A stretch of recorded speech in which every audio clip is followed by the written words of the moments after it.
So it's 2025 na, and I'm sure late last year, Q4 of 2024, medyo narinig niyo ulit yung Bitcoin. Nagiging matunog ulit siya sa friends mo, families mo, sa mga news. Kasi nahit niya yung bagong all-time high, which is around $105,000. Dollars. That's dollars. So that's equivalent to around 5 to 6 million pesos per Bitcoin, per 1 Bitcoin. Ang previous all-time high niya was around 70 plus thousand. And right now, as of right now, January 14, bumagsak siya ng last few days ago, bumagsak siya up to mga 90,000 or $89,000. So maybe this New Year's resolution mo for 2025 ay mag-start ka na mag-invest and gusto mong pasukan yung crypto. Pero hindi mo lang paano magsimula. Yun lagi yung unang problema. Gusto mong mag-invest sa crypto pero hindi mo lang paano magsimula. So bibigyan ko kayo ng mga iba-ibang options. Bibigyan ko din kayo ng tutorial kung paano mag-start mag-cash in, paano bumili ng Bitcoin or any other na narinig mong coins, and paano mag-cash out. Ano ba yung mga preferred or mga dapat mong broker or platform na dapat mong gamitin para gawin tong mga to. So tatry ko best ko as maging unbiased as possible. Pero syempre meron ako mga preferred exchanges kasi ito yung mga ginagamit ko currently.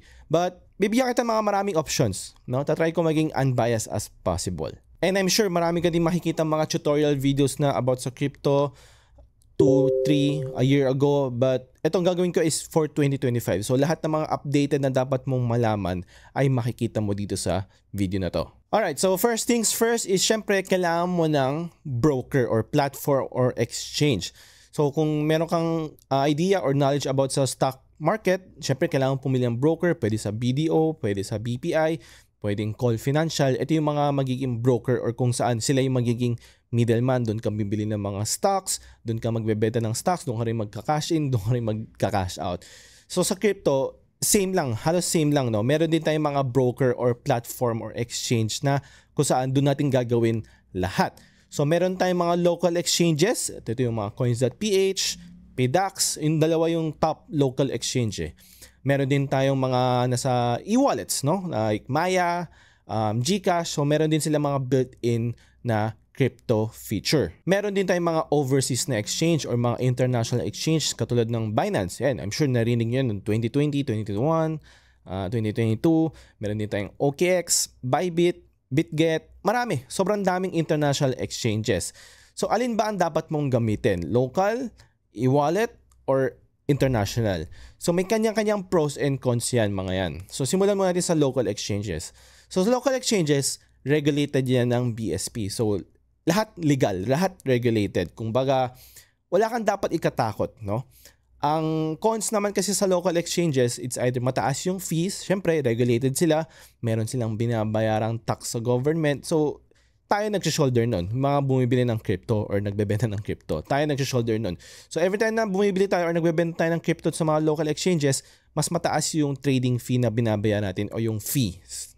Pagdating naman sa mga e-wallets like GCash or Maya, meron din silang mga crypto features. Now, wala rin naman problema kung gusto nyo pumasok doon. Alam na, it's very convenient. Halos lahat naman tayo gumagamit na ng mga e-wallets app. Ang problema naman doon is sometimes madalas silang nagme-maintenance. Pangalawa is mataas din yung fee kasi nga regulated din sila para sila ng mga local exchanges, but hindi nila forte yung crypto. Di ba mapapansin mo parang all-in-one app sila. So hindi nila forte yung crypto. So maybe yun yung isa sa mga disadvantage nila. Pangatlo is hindi supported. Yun yung problema sa mga local exchanges versus sa mga international exchanges. May mga coins kang gustong bilhin pero hindi mo siya mabibili sa mga local exchanges. Hindi sila nakalisted. Kumbaga, ganun. So, ganun din magiging problema mo sa mga e-wallets. And mataas din yung fee. Yan. Basically, local exchanges, mga e-wallets app, pare-parehas yung mga disadvantage nila. So, ang talagang naglalaban-laban dito is local exchanges, GCash, Maya, Coins, PDAX versus international exchanges. Binance, Bybit, OKX, BitGet, etc. Doon talaga maglalaban. Yung pros ng local exchanges ay magiging cons ng international exchanges. Mga cons ng local, yun ang magiging pros ng mga international exchanges. So yung mga nasabi kong cons, yung magiging pros sa international. For example, mas mababa yung trading fees, mas maraming coins na nakalist. So pag meron kang gustong bilhin ng meme coins, mas malaki chance na makikita mo siya sa international exchanges. Yung mga international exchanges, hindi sila regulated. So Kaya mas mababa yung fees nila kasi technically hindi naman sila nagbabayad ng mga tax sa government. So wala tayong shoulder. So, that's why mas mababa yung mga fees nila. Ang cons doon is if tumakbo, for example, ang local exchanges, pag coins.ph tumakbo, nag-bankrupt, ganyan, mako-cover o mapoprotektahan ka ng BSP. While sa mga international exchanges naman, pa na-bankrupt sila or na-hack sila or something, may nangyari sa funds nila at na-apektuhan yung funds mo, may chance na hindi mo makukuha yung funds mo. Walang magpoprotekta sa'yo. Wala kang insurance. So that's the first thing you need to decide. Saan mo ba gusto bumili ng mga coins, mag-cash in, cash out? Gusto mo ba sa regulated or gusto mo sa unregulated exchanges? Ako personally, doon ako sa mga unregulated exchanges kasi doon ako nakasanayan, no?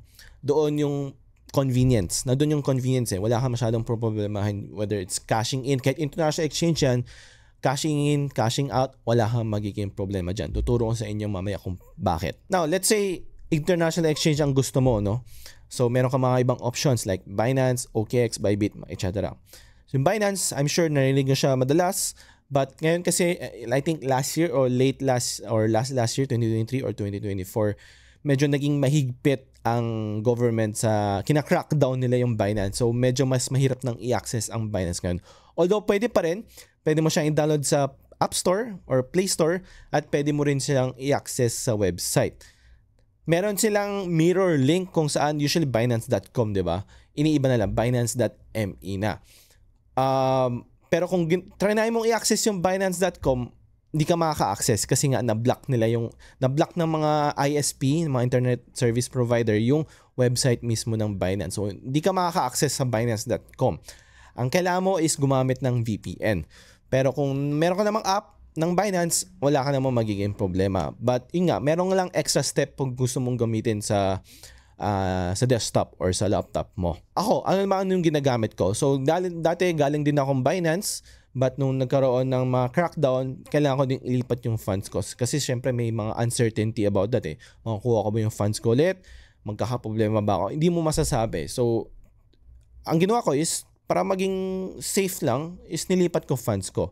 Saan ko nilipat yung funds ko? So, marami naman ako option, pero ang napili kong exchange is OKX. Bakit? Kasi for me, very friendly yung user interface. Lalo na yung branding nila, it's black and white. Mas pleasing sa mata natin. And, tinitry ko rin gamitin yung Bybit, pero yung, para sa akin, may mga certain steps or features kasi sa Bybit na hassle for me. Personally, hassle for me. Like, for example, may different wallets kasi sa loob ng exchange eh. So, palipat-lipat yung funds mo and may extra steps eh.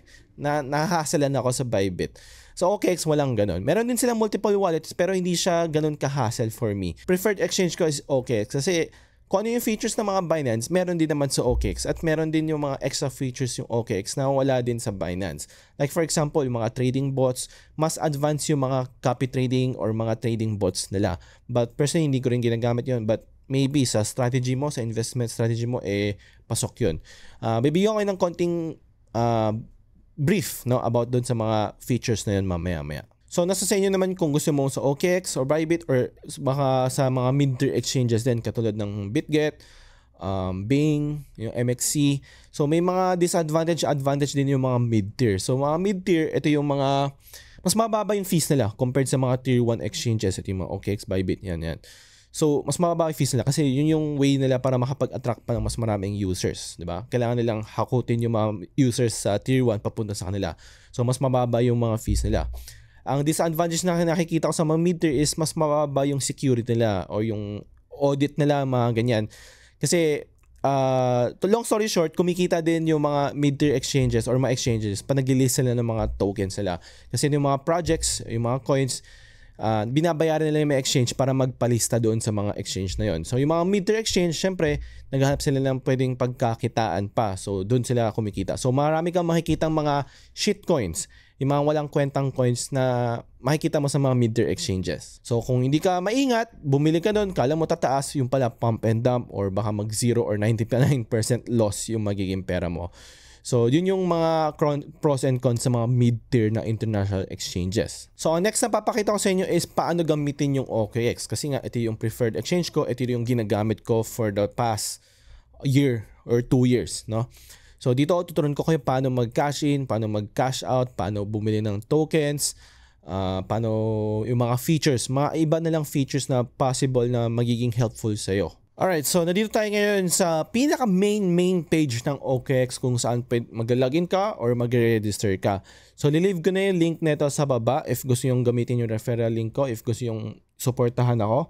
That's up to you. Meron din yung 10% additional discount sa mga trading fees mo. And that's lifetime. Malaking tulong yan kung madalas ka mag-trade. Malaking matitipid mo doon sa 10% discount. Isipin mo kung meron kang kung trading fees mo ay umabot ng 100 pesos minus 10%, 90 pesos na lang babayaran mo. So isipin mo every time na nag-buy and sell ka, meron kang binabayaran trading fees. So imagine mo if ganun ka kadalas mag-trade, malaki ang matitipid mo. But again, it's up to you kung gusto nyo akong supportahan kasi meron akong nakukuha ang commission yun every time na nag-trade ka. So yun lang, gusto ko lang maging transparent. So if gusto nyo gamitin yung referral link ko, link ay nasa description. Okay, so pag gusto mo mag-register, pag pinindot mo yun, paparegister kaya pwede ka gumamit ng Google Sign-in, Apple, Telegram, or even OKX Wallet. Pero ibang topic na yun. Saka na natin pag-uusapan yan. Pwede ka rin gumamit ng phone. Ayan. So, let's say, nakapag-register ka na. Magsa-sign in lang ako. Alright, so next na gagawin mo is magpa-verify. Napaka-importante yung verify. Ito yung KYC, Know Your Customer. Bakit napaka-importante nito?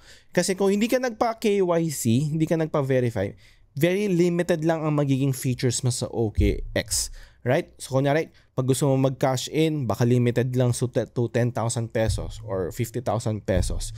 Pag magka-cash out ka, baka ganun din. So, very limited lang magiging moves mo dito sa loob ng OKX kung hindi ka nagpa-verify. So, meron tayong dalawang level na verification, level 1, level 2. Ang level 1 is magsasubmit ka ng government ID. Yan. Pag gusto mo pang taasan yung mga limitations mo, mas marami pang features, dun papasok yung level 2. Ang kailangan mo isubmit sa level 2 is proof of billing or something like address or bank statement. Basta makapag-prove lang kung saan ka nakatira. Right? So, once na na-verify mo na yung lahat, level 1, level 2, suggest ko is paabutin yung level 2, then okay na, no? Next step is paano mag-cash in. Alright. So, there are two ways, but yung isa lang tuturuan ko kasi yun yung pinakamadalas na ginagamit ng mga tao. Even me, ginagamit ko yun. Kasi yung second option is via credit card. Hindi naman lahat sa inyo ay may credit card, no? Or debit card. So, ang pinaka-best option mo is P2P or peer-to-peer. Ano ibig sabihin ng peer-to-peer? Kumbaga, basically, para ka lang may in-order ka sa marketplace, Facebook Marketplace or sa Carousel at ang gusto mong payment doon is online payment, GCash. So, magabang transfer ka lang sa isang tao. And then yung tao na yun, iaabot niya yung service or yung goods. So dito sa P2P, ganun lang din yon. So hahanap ka ng ang term ko dito sa P2P is money exchanger. Ito yung mga parang money exchange. Ito yung mga money exchanger. Ito yung mga listahan ng mga money exchanger. Kung saan, these are private citizen. You know? So kumbaga magbabank transfer ka lang dun sa isang particular individual and siya naman ibibigay sa iyo yung USDT. Ito yung magiging digital dollar mo sa loob ng crypto. Kumbaga ito yung gagamitin mong pera pambili ng mga coins. So ang tawag dito is stable coins. At ang number 1 stable coins is USDT, number 2 is USDC. I suggest is USDT kasi yun nga yung number 1 and mas maraming money exchanger ang tumatanggap ng USDT. And mas maganda rin yung rate nila as far as I know. So, yung pesos mo, kailangan mo siyang gawing USDT and magagawa mo siya via P2P trading or sa isang money exchange or money exchanger. So, here, yan, buy crypto, P2P trading. Here, makikita mo yung mga individual money exchanger na makikita mo yung rates nila. So, for every $1, 59.25 yung exchange rate nila. So, titignan mo sa kung yung current exchange rate today, kung magiging competitive ba yung pricing niya or hindi. So let's say gusto mo mag-cash in ng let's say 5,000 pesos. So next na hanapin mo dito is yung minimum niya. So mapapansin mo meron silang minimum na 10,000, 20,000, 5,000. Ayan. So pwede tayo kay CoinMate. Mapapansin mo may statistics siya. almost 18,000 na nagawa niyang transactions and 99.44% nakakompleto or nagiging successful yung mga transactions niya. And yung rate niya is 99.5%. So, very legit, no? Very legit sila. Next is, pipili ka ng bank payment method. saan mo ita-transfer yung pera mo? Siyempre sa bank account ng individual na yon. So ipapakita niya yung mga supported bank accounts na banks na tinatanggap niya. So pwede siyang bank transfer, let's say, or pwede siyang net bank. Di ako familiar sa net bank. Then sabi natin gusto natin 5,000 pesos. Ayan, so ang makukuha mo is 85 USDT. Wag mo nang isipin yung T, isipin mo lang US dollar, 85 US dollar. So pipili ka ang bank payment method na prefer nung exchanger na yon. So pwedeng bank transfer, pwedeng net bank. Hindi ko alam kung ano yung net bank, pero try natin net bank, let's say. So buy USDT with zero fees. Wala tayong babayarang fees, walang kikitain si OKX sa inyo pag gusto mo mag-cash in. So ang gagawin mo is puntahan mo yung QR code or itong account number niya, scan mo lang, transferan mo siya ng 5,000 pesos. Once na transferan mo siya ng 5,000 pesos, isa-send mo yung screenshot dito sa chat box. Alright? Ganun lang kabilis mag-cash in. So once na-send mo na yung screenshot sa kanya, i-confirm niya. Once na-confirm, click mo lang I have paid. Once na-send mo na yung screenshot, then antayin mo lang i-release niya yung 85 USDT sa'yo. So dito nangyayari, probably ito yung isa sa mga way na pwede ka ma-scam. Kaya kailangan mo pumili ng mga individual or money exchanger na pwede mo na mapagkakatiwalaan. So, yan. So, pinapaproceed na ako, nakalagay dito. So, assuming na nasend na ng screenshot, I have paid na yung payment, I have paid na, antayin lang natin ma-release yung USDT. So, saglit lang naman yan. Sobrang bilis lang naman, no? So, cancel na natin kasi hindi natin kailangan. By this time, dapat meron ka ng 85 USDT sa wallet mo. Alright? So, officially nakapag-cash in ka na sa OKX. Yung pesos mo naging USDT na. Now, kailangan mo tignan kung nasaan yung holdings mo. Sige, papakita ko na. So, meron akong $6,651 na USDT. Now, ang gusto mo is i-transfer mo siya. Pag gusto mo nang bumili ng Bitcoin, Ethereum, next na gawin mo is kailangan mo siyang i-transfer from funding. Kasi pag nakuha mo ni 85 USDT, mapupunta siya sa funding wallet. Alright? So, gusto mo siya ilipat sa trading wallet para makapag-start ka mag-trade. So, let's say, lipat natin yung 85 natin. Transfer natin. Now, once na-transfer natin, pwede na tayong mag-trade. So, punta ka dito sa third tab. And meron tayong dalawang option, no? Excuse me. Simulan mo natin sa convert. Ito yung pinakamabilis. Wala ka nang kailangan isipin pa. 'Di ba? Kung ikaw ay isang long-term holder, basta bumili ka lang din, benta mo na. Ito yun. Convert. Ito yung para sa inyo. So, again, meron tayong 85 USD, 85 na kinash in kanina. Pipili ka, anong coins ba gusto mong bilhin? Bitcoin, Ethereum, OKB, Tron, Doge. Let's say, sabi natin gusto mo Doge. Bili tayo ng Doge. Papakita niyo yung preview. Ito yung makukuha mo. Ayan. So, zero fees. Once na pinindot ko to, officially, naging Doge na yung pera ko. Bumili na ako ng Doge. At what price? 0.35. Alright? 0.35 per Doge ang binili ko. 0.35 USDT. Nakapag-cash in ka na, nakabili ka na ng Dogecoin. And pwede mo na siyang i-hold. At sasayo na yan. Kung gusto mong ibenta na, pag tumaas, nasasayo na yan. Now, another option is yung spot. So, sa spot naman, mas magiging complicated. Mas marami nang lumalabas na mga terms na daming nangyayari. Makikita mo ngayon, sobrang dami, no? Punta tayo sa Doge kasi gusto natin bumili ng Doge. Ayan, so meron tayong makikita. Dito natin makikita yung chart kung saan medyo complicated na siguro sa inyo to, lalo na sa mga baguhan kasi dito na pumapasok yung mga technical analysis.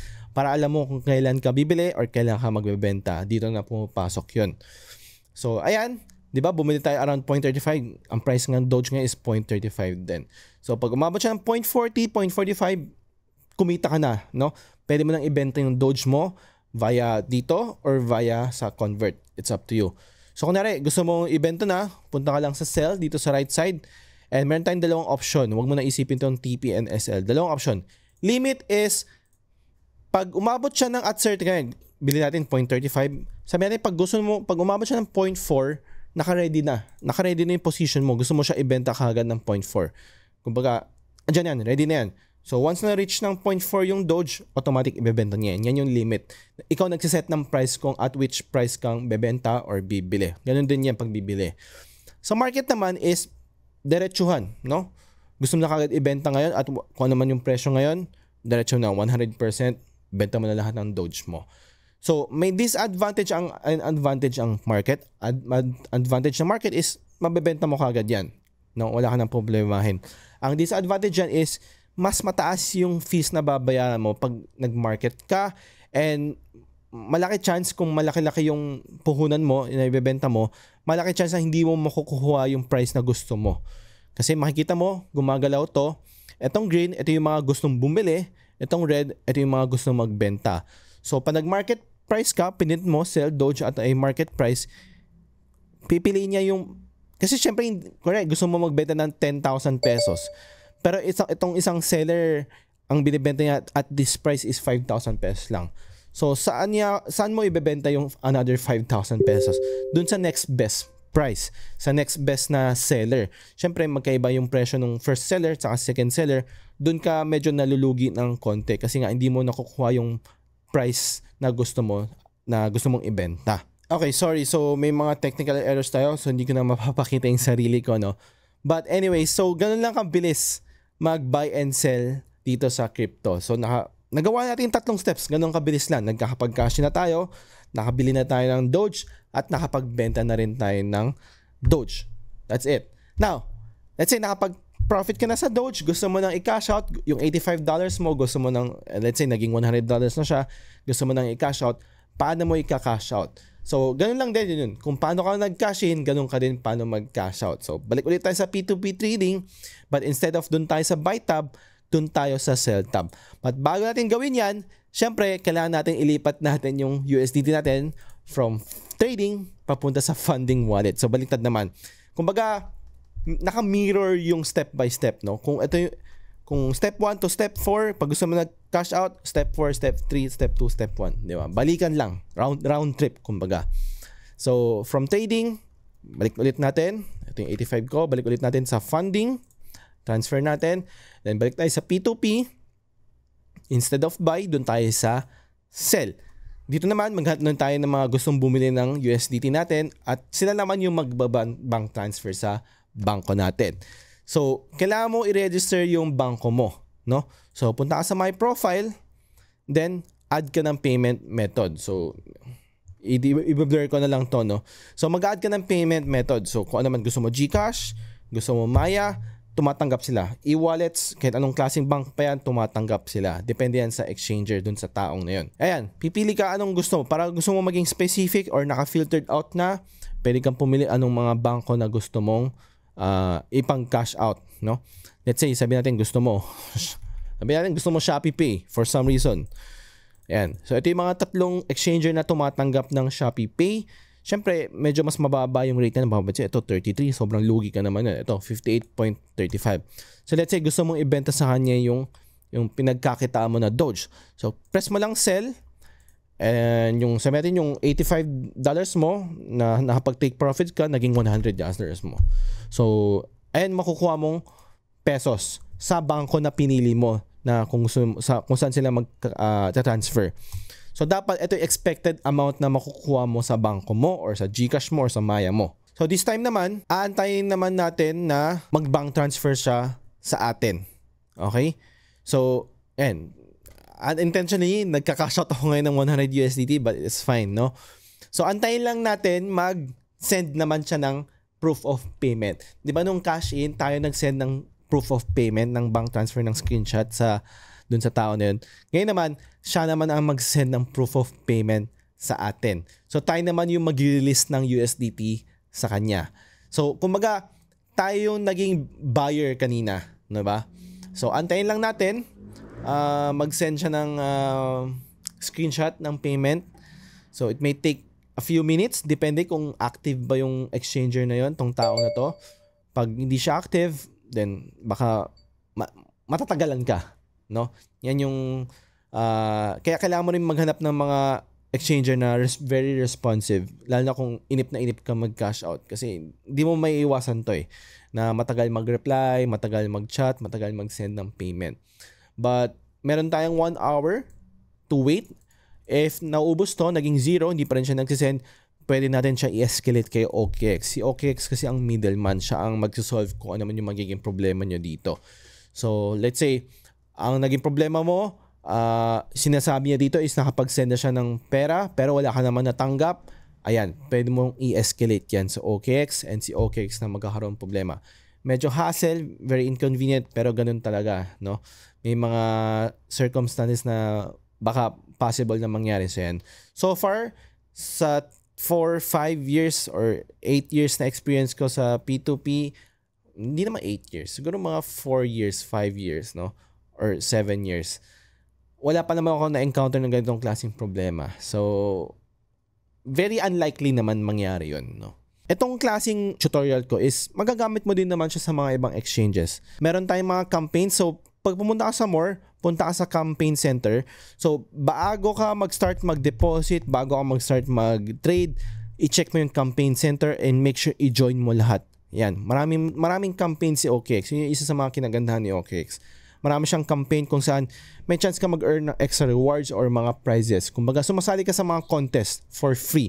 Ang kailangan mo lang gawin, most of their campaigns is pare-parehas lang. Kailangan mo mag-deposit, kailangan mo mag-trade. Yun lang. Kailangan mo mag-refer ng friends. Yun lang. So, isipin mo, kung marami kang campaigns yan na pare-parehas lang yung task, nag-stack up yan. So, bago mo gawin lahat ng mga deposit, trade, make sure na i-join mo lahat ng mga campaign center. Ayan na, nakuha na natin. So, nakapag-notify na yung phone ko about sa OKX na dumating na nga daw. Ayan, so nakapag-send siya ng proof of payment. Di ko na i-enlarge yan. So, nakapag-send siya ng proof. Di ko na kayo, check nyo sa bangko nyo kung nakuha mo talaga. Kailangan mo i-confirm. Sa akin, wala namang problema. So, release na natin yung crypto. So, magkano nakuha natin? 5,866. Confirm natin. Ayan, so okay na. Officially, nakapag-cash out na tayo. So, nakapag-cash in tayo, nakapag-trade tayo, nakabenta tayo, nakapag-cash out tayo. Kumita ka ng kumita ka ng $15, di ba? Nabalik ulit tayo sa trading bot. So, trading bot. So, marami tayong, yung maganda sa OKX sobrang dami ang trading bot. To the point na medyo maguguluhan ka na sa sobrang dami. So, meron tayong smart portfolio kung saan, yan, pang long term yan. So, para siyang nag-DCA. Meron siyang every week, every day, every week ng 9 PM ng Monday, bibili siya ng mga certain coins na pinili mo. Ayan, yan yung smart portfolio. TWAP, ganun din yun. Ito recurring naman. So, kung gusto mo every 1 hour, bibili ka ng Dogecoin ng worth $10. Yan, TWAP yan. Spot grid, ganun din yun. So, buy and sell, buy low, sell high. Yan, yung mga spot grid, futures grid, buy low, sell high, mga yan. So, signal bot, sobrang dami, no? Tatagal tong video pag pinag-usapan natin to isa-isa. I suggest na once na nakapag-register ka na, nakapaggawa mo na lahat, i-explore niyo yung features ng OKX. Kasi ayan, meron tayong grow kung saan, for example, pag naglagay tayo ng pera sa bangko, nag-earn tayo ng interest. Pag naglagay tayo sa e-wallets, meron tayong 4, 5, 6% annual interest. Ganun din yun sa grow. So, pag bumili ka ng Bitcoin, pwede mo siyang ilagay sa earn, mag-earn ka ng interest in Bitcoin, not in USDT, no? So, malaki-laki yun. Siyempre, maliit lang yung percentage ng interest per ano yun. So, marami ka pwedeng pag-aralan dito. Pag gusto mo matuto about more crypto, knowledge, no? Increase your knowledge about crypto, meron naman silang learn dito kung saan pwede ka mag-aral ng mga articles, mga news, mga terms for free. Wala kang kailangan tignan. But maybe some of you must prefer na in a video format. So that's why pupunta ka sa YouTube para i-search itong mga to. That's up to you. Wala namang problema doon. So ayan, meron silang website para turuan kayo. Yun lang naman. So if meron kayong questions regarding OKX or any other exchanges or local exchanges, leave nyo lang sa comment sa baba and replyan ko kayo. So if nakatulong to, like, subscribe, and share this video. Yun lang. Thank you. Bye-bye.